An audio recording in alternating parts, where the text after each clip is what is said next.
Malam itu, Sulastri berdiri gemetar di ambang pintu. Dari dalam kegelapan, puluhan pasang mata merah menatapnya, diiringi suara monyet yang terdengar seperti bisikan kematian. Di belakangnya Gilang berbisik lirih, "Ibu, ayah sudah pulang." Tapi wajahnya bukan wajah manusia lagi. Lalu dari dalam rumah terdengar suara langkah kaki mendekat. Sebelum masuk ke cerita lengkapnya, jangan lupa like dan subscribe channel ini dan berikan komentarmu tentang ceritanya. Terima kasih. Hujan turun deras di desa Karangjati, menampar atap-atap rumah reyot yang seakan hendak runtuh ditelan waktu. Petir sesekali menyambar, menyibak kegelapan yang menyelimuti hutan di pinggiran desa. Di dalam rumah yang sudah dimakan usia, seorang perempuan tua bernama Nyi Sumarni duduk memeluk tubuhnya sendiri. Matanya yang cekung menatap kosong ke arah jendela yang bergetar diterpa angin. Dari luar, suara monyet terdengar menggema. Bukan sekadar ocehan biasa, lebih seperti bisikan yang tak manusiawi.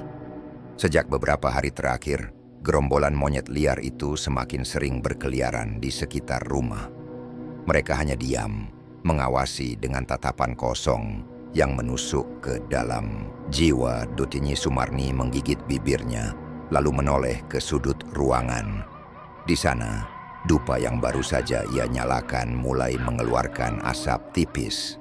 Bau wangi khas ritual mistis menyebar, bercampur dengan aroma tanah basah dari luar. Suaminya sudah lama meninggal, anaknya Wirya juga jarang pulang, dan menantunya Sulastri semakin hari semakin tertutup. Namun, bukan itu yang mengganggu pikirannya. Malam ini, ada sesuatu yang lain, sesuatu yang lebih gelap. Seketika, suara ketukan terdengar dari pintu belakang. 1 kali, 2 kali, Nyi Sumarni menoleh, menahan napas. Jantungnya berdetak kencang. "Sulastri," panggilnya dengan suara bergetar. Tidak ada jawaban. 3 kali, 4 kali, ketukan itu semakin cepat. Lalu suara lain terdengar, seperti cakaran, di kayu, panjang dan berulang. Nyi Sumarni terhuyung berdiri, matanya bergerak liar mencari sesuatu yang bisa dijadikan senjata. Namun sebelum ia bisa melakukan apapun, pintu itu terbuka perlahan, memperlihatkan kegelapan pekat di luar. Hanya siluet samar yang terlihat di tengah hujan deras. Sesosok bayangan berdiri di sana. Tubuhnya kaku, wajahnya tidak terlihat jelas. Namun yang paling mencolok adalah sesuatu yang bergelantungan di bahunya. Seekor monyet hitam dengan mata merah menyala. "Jangan datang dekat," bisik Nyi Sumarni ketakutan. Monyet itu tersenyum. Sebuah seringai yang tidak seharusnya dimiliki oleh makhluk seperti itu. Lalu, semuanya menjadi hitam. Di tengah terik matahari yang membakar desa Karangjati, seorang perempuan kurus dengan wajah letih tengah duduk di teras rumahnya yang sudah nyaris rubuh. Sulastri, wanita berusia 30-an tahun itu, menggigit bibirnya sambil menatap ke arah sawah yang mulai mengering. Rumah ini semakin hari semakin terasa menyesakkan.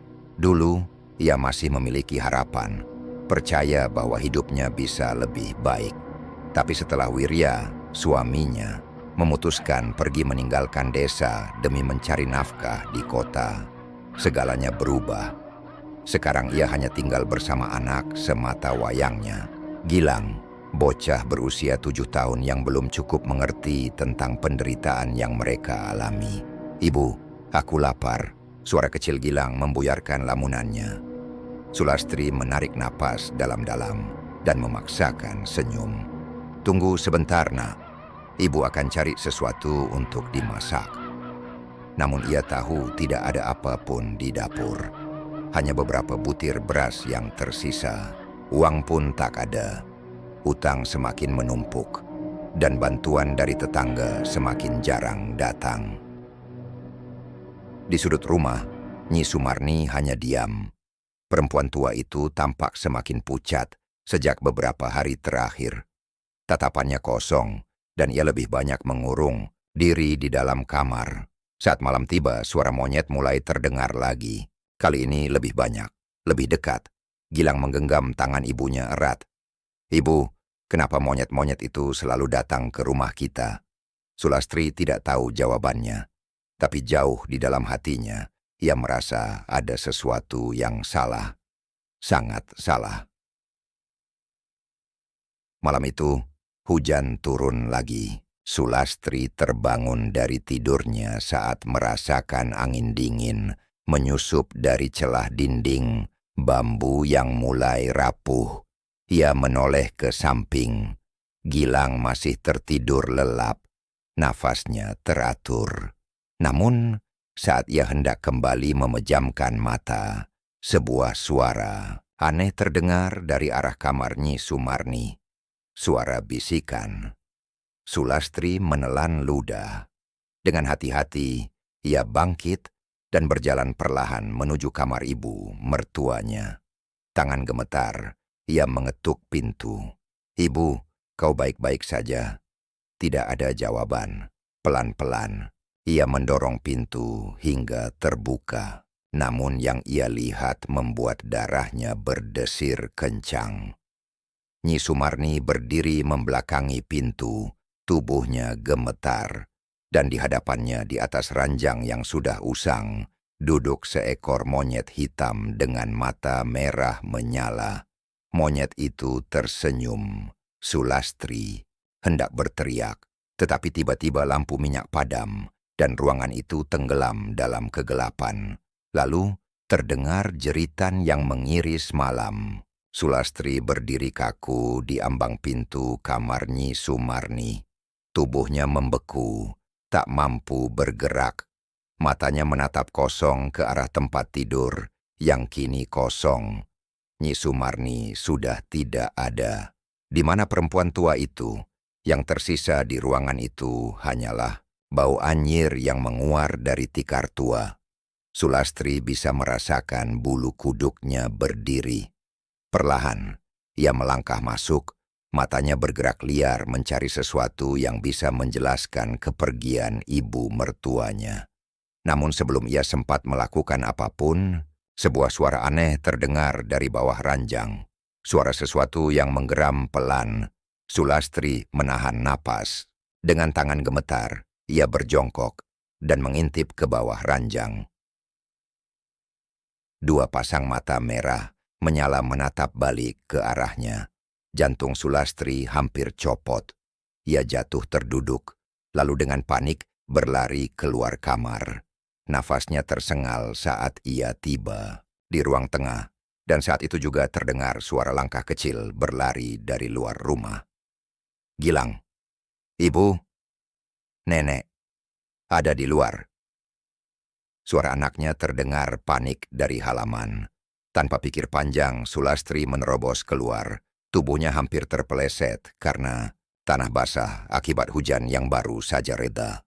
Matanya menyapu sekeliling halaman, dan di sana, berdiri dalam bayang-bayang pohon besar, tampak sesosok tubuh Nyi Sumarni. Namun ada yang aneh. Tubuh perempuan tua itu gemetar tak terkendali. Kepalanya menunduk dalam posisi yang tidak wajar. Rambutnya basah. Wajahnya tidak terlihat jelas karena kegelapan. Sulastri ingin berteriak memanggilnya, tetapi kata-kata tak kunjung keluar dari mulutnya. Nyi Sumarni mengangkat kepalanya perlahan. Yang terlihat adalah wajahnya yang pucat, dengan mata kosong, yang kini berwarna hitam pekat. Bibirnya bergerak tanpa suara, seolah mencoba mengatakan sesuatu. Kemudian tiba-tiba dari balik tubuhnya muncul monyet hitam bermata merah. Makhluk itu bertengger di bahu Nyi Sumarni, menggerakkan kepalanya dengan cara yang aneh, seolah tengah menatap Sulastri dengan senyum yang mengerikan. Dan dalam sekejap, Nyi Sumarni melesat ke dalam hutan, dengan kecepatan yang tidak mungkin dimiliki oleh manusia. Sulastri menjerit, Gilang menangis, dan memeluk kaki ibunya. Dari dalam hutan, suara monyet-monyet bergema, seperti nyanyian kematian yang merayap masuk ke dalam tulang. Malam itu, Sulastri tahu bahwa ibu mertuanya tidak akan pernah kembali. 2 hari setelah kepergian Nyi Sumarni, hujan turun lagi. Desa Karangjati semakin sunyi, seakan menyembunyikan sesuatu yang lebih mengerikan di balik setiap bayangannya.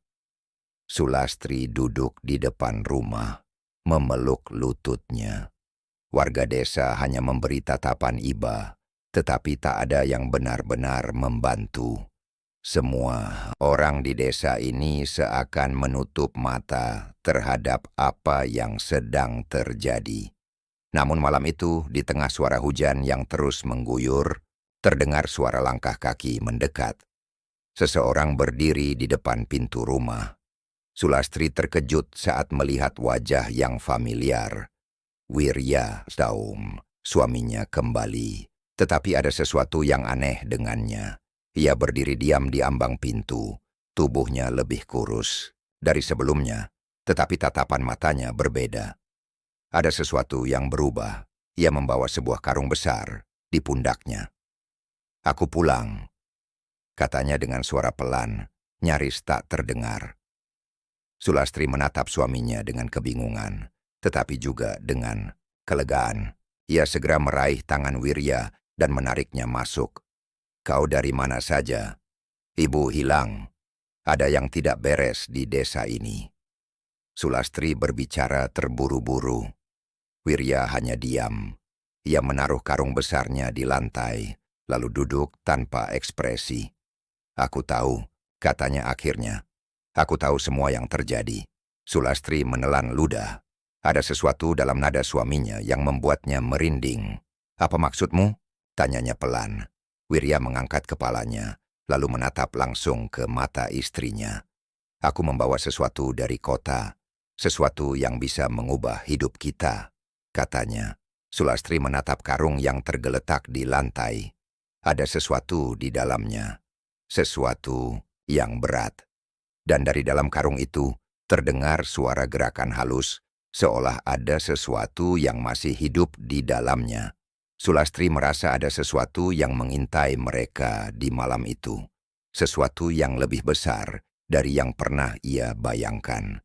Dan saat ia menatap mata suaminya sekali lagi, ia menyadari satu hal. Wirya bukan lagi pria yang sama seperti sebelum ia pergi.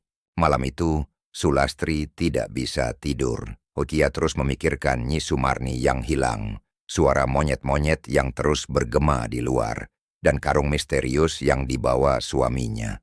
Di sampingnya Wirya tidur dengan tenang, tetapi wajahnya tampak pucat. Di sudut ruangan, Gilang meringkuk di bawah selimutnya. Tetapi tiba-tiba, bocah itu menggeliat gelisah, lalu mengigau dalam tidurnya. "Ibu." Nenek datang. Dia berdiri di luar. Sulastri langsung merinding. Ia menoleh ke jendela. Jantungnya berhenti berdetak saat melihat bayangan seorang perempuan tua berdiri di halaman rumah, dan di bahunya seekor monyet bermata merah menatap langsung ke arahnya. Sulastri hampir menjerit, tetapi tiba-tiba pintu kamar terbuka sendiri dengan suara berderit. Suaminya masih tidur, Gilang masih terbaring, namun suara langkah kaki pelan mulai terdengar masuk ke dalam rumah. Sulastri tahu, malam ini belum akan berakhir. Malam itu, Sulastri tidak bisa tidur. Tubuhnya menggigil di balik selimut, bukan karena udara dingin, melainkan karena ketakutan yang menggerogoti pikirannya. Bayangan Nyi Sumarni yang berdiri di halaman rumah masih terbayang jelas di kepalanya. Begitu pula monyet bermata merah yang bertengger di bahunya. Dan yang paling membuatnya gelisah adalah karung misterius yang dibawa Wirya. Dari tempatnya berbaring, Sulastri melirik suaminya. Wirya tidur dengan wajah tenang, tetapi sesekali tubuhnya bergerak gelisah, seperti tengah bermimpi buruk. Lalu tanpa sadar, Sulastri menoleh ke sudut ruangan. Karung besar itu masih ada di sana, bergerak. Matanya membelalak. Ia yakin tadi karung itu sedikit bergetar. Jantungnya mulai berdetak lebih cepat. Apakah ia hanya berhalusinasi? Perlahan, ia bangkit dari tempat tidur. Kakinya melangkah pelan ke arah karung. Setiap jejaknya di lantai kayu mengeluarkan bunyi berderit yang hampir tak terdengar. Saat berdiri tepat di depan karung, ia bisa merasakan udara di sekitarnya berubah lebih dingin. Bau anyir samar tercium dari dalamnya. Dengan tangan gemetar, Sulastri mulai meraih ujung kain yang terikat. Namun tepat saat ia hendak membuka karung itu, "Jangan sentuh itu." Suara berat Wirya menggema di dalam ruangan, membuat tubuh Sulastri menegang seketika. Ia menoleh, melihat suaminya yang kini telah duduk di tempat tidur. Mata pria itu menatapnya tajam, penuh peringatan. "Apa yang ada di dalamnya, Wir?" Sulastri bertanya dengan suara bergetar. Wirya tidak langsung menjawab.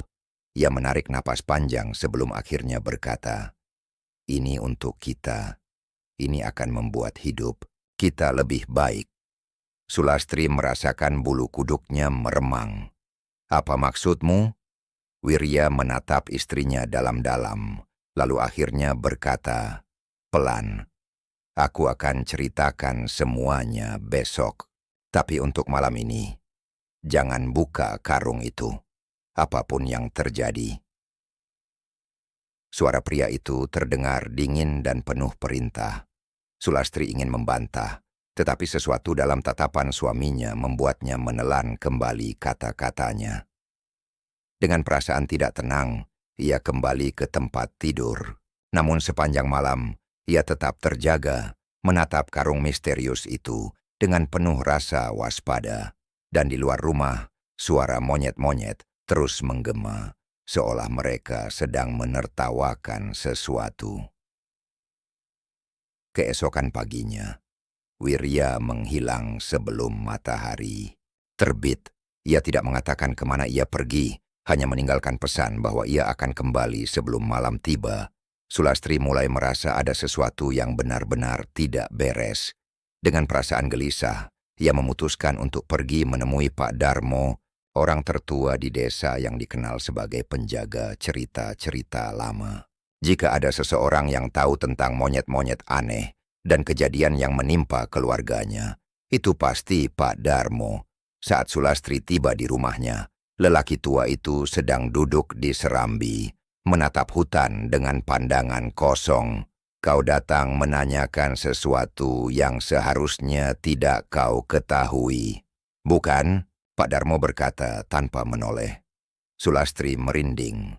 Ia duduk di hadapan lelaki tua itu. "Pak, saya butuh jawaban. Ibu mertua saya hilang, suami saya berubah, dan monyet-monyet itu." Pak Darmo menarik napas panjang. Lalu, setelah beberapa saat, hening, ia akhirnya berbicara. "Dulu, sebelum desa ini ada, hutan itu sudah dihuni oleh makhluk-makhluk yang tidak boleh diganggu." "Maksud Bapak, monyet-monyet itu?" Pak Darmo mengangguk. "Tapi mereka bukan sekadar monyet biasa.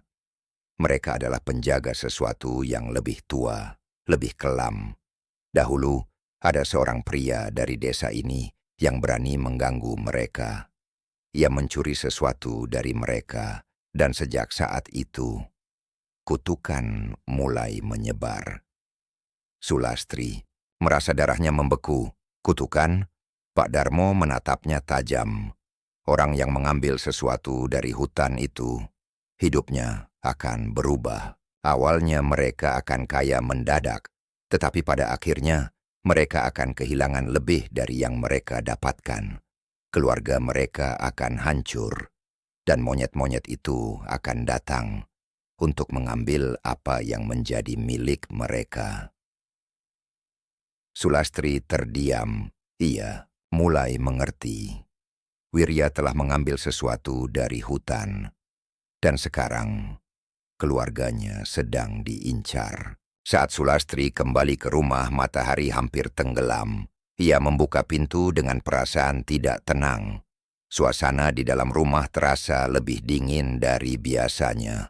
Lalu, ia menatap sudut ruangan. Karung itu sudah tidak ada.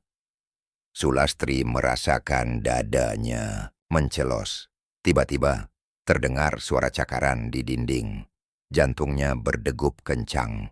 Dengan langkah perlahan, ia berjalan ke arah suara itu. Suara cakaran semakin jelas. Dari dalam kamar Gilang. Gilang? Tidak ada jawaban. Dengan tangan gemetar, Sulastri mendorong pintu kamar perlahan. Dan di sana, di sudut ruangan, Gilang berdiri menghadap tembok. Tubuhnya kaku. Tangannya berlumuran sesuatu yang merah gelap. Darah. Sulastri menahan napas. "Nak, apa yang kau lakukan?" Gilang berbalik perlahan. Matanya terlihat kosong dan di depannya tergeletak tubuh seekor monyet yang sudah mati. Dengan perut robek dan isi perutnya berceceran di lantai. Sulastri menjerit. Gilang hanya menatapnya dengan wajah polos, lalu berbisik pelan, "Ibu, mereka sudah di sini." Lalu, dari luar rumah, terdengar suara sesuatu yang melompat-lompat di atas atap. Sulastri menoleh ke jendela. Dalam kegelapan, ia bisa melihat puluhan pasang mata merah menyala menatap ke arahnya. Monyet-monyet itu sudah datang. Dan mereka tidak sendiri. Angin malam bertiup kencang, membawa aroma tanah basah dan sesuatu yang anyir. Sulastri berdiri membeku di tengah kamar. Matanya terpaku pada Gilang yang masih berdiri di sudut ruangan.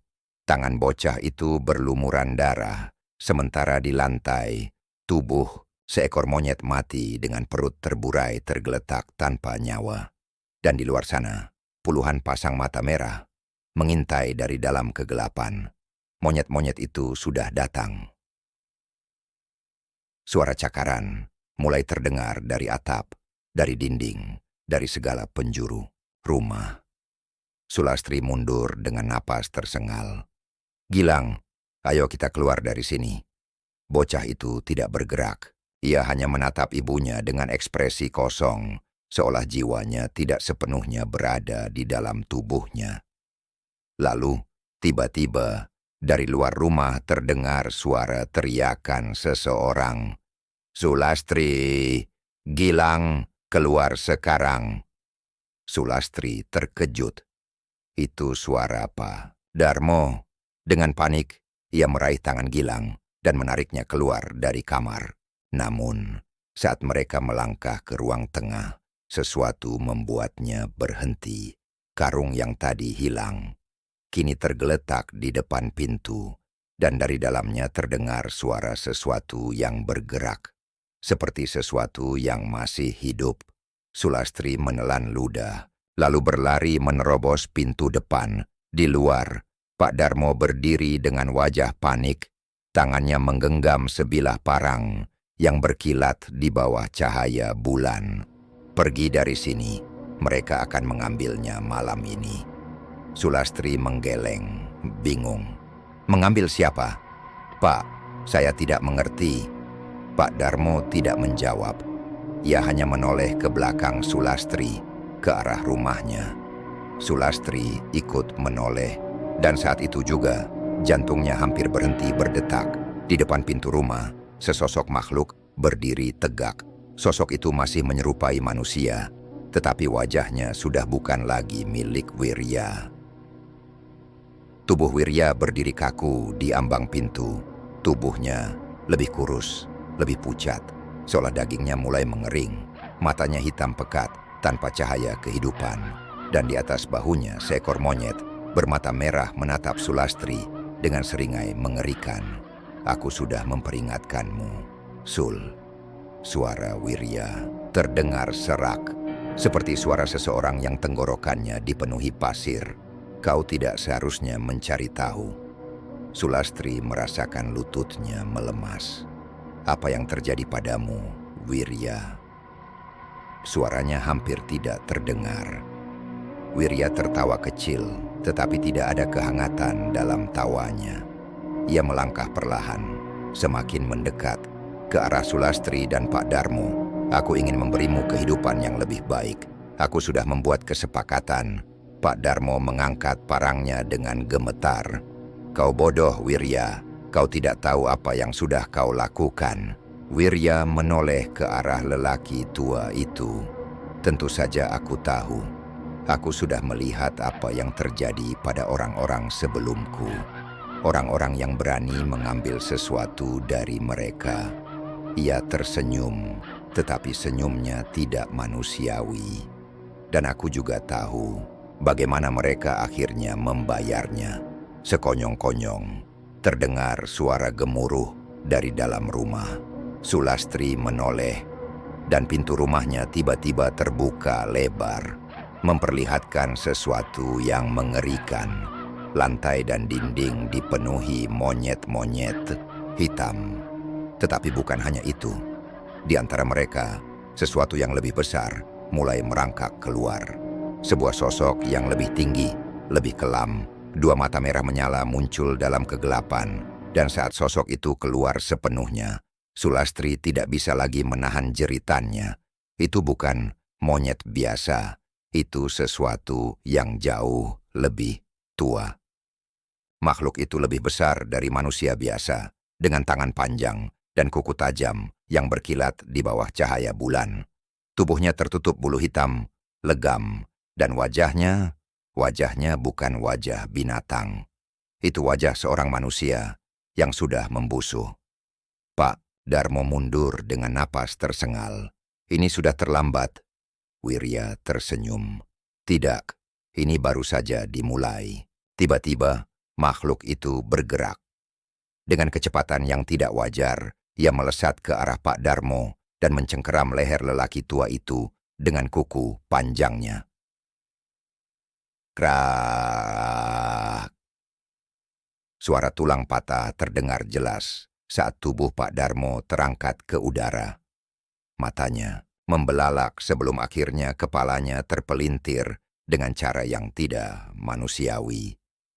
Sulastri menjerit, darah muncrat ke mana-mana, mengotori tanah di bawah mereka. Gilang menangis ketakutan. Ia bersembunyi di balik tubuh ibunya. Tubuhnya bergetar. Hebat. Wirya hanya menatap pemandangan itu dengan ekspresi datar. Mereka akan mengambil apa yang menjadi milik mereka. Sulastri tidak bisa lagi menahan diri. Ia meraih tangan Gilang dan mulai berlari. Tetapi sebelum mereka bisa jauh, sesuatu menarik rambutnya dari belakang, membuatnya jatuh terjerembab ke tanah. Ia menoleh dan melihat Wirya menatapnya dengan mata hitam kosong. Kau tidak bisa pergi, Sul. Tangannya terulur, mencengkeram leher Sulastri. Gilang berteriak, "Ibu!" Tetapi suara bocah itu tenggelam dalam suara monyet-monyet yang kini bergerak semakin dekat. Sulastri menatap mata suaminya yang kini benar-benar kosong. Ini bukan lagi Wirya yang ia kenal. Dengan tenaga terakhirnya, ia meraih batu dari tanah dan menghantam kepala suaminya sekuat tenaga. Dug! Wirya terhuyung. Cengkeramannya melemah. Kesempatan itu digunakan Sulastri untuk bangkit dan menarik Gilang. Mereka berlari sekuat tenaga, menerobos hutan tanpa melihat ke belakang. Dan di belakang mereka, suara jeritan Wirya menggema. Suara itu bukan suara manusia lagi. Sulastri dan Gilang berlari sekuat tenaga menembus hutan yang gelap. Napas mereka tersengal, tubuh mereka berlumuran lumpur dan darah. Dari kejauhan suara jeritan Wirya masih terdengar, tetapi kini suaranya bukan lagi suara manusia. Di belakang mereka, puluhan monyet hitam dengan mata merah melompat-lompat di antara pepohonan, mengejar mereka tanpa henti. Sulastri hampir terjatuh ketika akar pohon melilit kakinya. Tetapi ia segera bangkit, meraih tangan Gilang yang hampir terseret ke belakang. "Bu, aku takut." Tangis bocah itu tersedu-sedu.